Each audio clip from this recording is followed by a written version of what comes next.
On top of horror movies and video games, I'm also a big fan of history. I have always been fascinated with the American Revolution and World War II.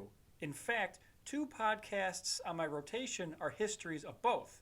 So you can imagine my delight when ads for a movie on Shudder taking place during World War II popped up. When reading about the plot, I knew I just had to watch Blood Vessel.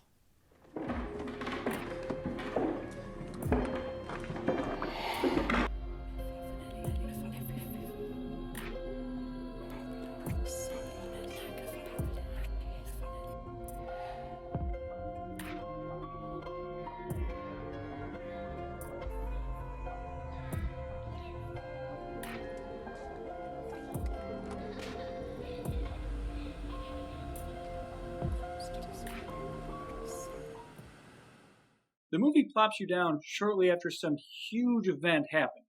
We learned that the Nazis, aware they were losing the war, just started firing on merchant ships as a last gasp. We then meet a ragtag group of survivors floating on a raft in the middle of the Atlantic. There's 3 Americans, a Russian, an Aussie, and 2 Brits. We don't know how long they've been out there, but we do know their supplies are dwindling. While floating, they see a giant Nazi battleship coming their way. They decide being prisoners is better than succumbing on a raft and manage to make their way onto the vessel. Much to their surprise, despite their loud arguing and some gunfire, no one comes out to arrest them. They realize they're on a ghost ship, and making matters even creepier, all the lifeboats have been disabled. At this point, I'm really into the movie. We know nothing about what happened, and we learn more about the mystery just as the other characters do. It's a genuinely creepy atmosphere because we know in real life how obsessed Hitler was with the occult, so it could literally be anything, and I was excited to be along for the ride with the crew as they try to figure everything out. As the mystery slowly starts to unravel, we learn more about these characters. There is nothing special about them,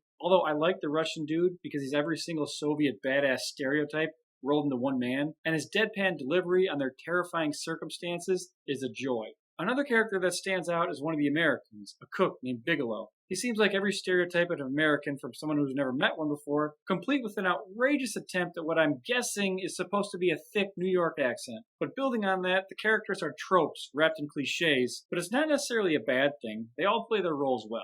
Alright, bear with me here, it's sort of a spoiler, but if you do a Google search for this movie, the first link tells you that it's vampires, which I pieced together pretty quick, but I was disappointed they didn't make this thing Dracula. They certainly teased it though. What happened on the ship is very similar to Dracula's voyage on the Demeter. They're in coffins, they have an aversion to holy relics, and they're speaking Romanian. For those of you that don't know, that's where Transylvania is located. I'm telling you this because it leads to the biggest disappointment in the movie. Bigelow, through his greed, opens up a very sinister looking coffin that was covered in chains, and the first look at the creature was a letdown. I mean, it takes 50 minutes to finally see the threat, and it's just, well, look at it. With that said, I like the movie.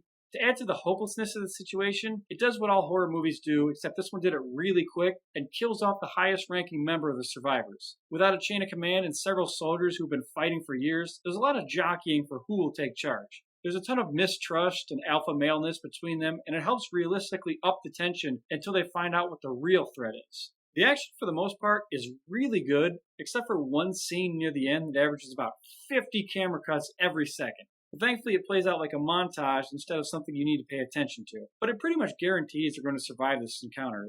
I really enjoyed the mystery section of this movie, and I felt it lost the momentum once they got answers. But there were still some standout moments after that. I liked how they set a trap and did battle with the vampires, and the final encounter with one in particular was very satisfying.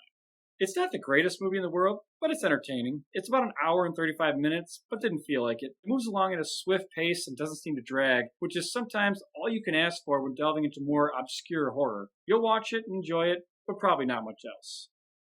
6 Dr. Chainsaws.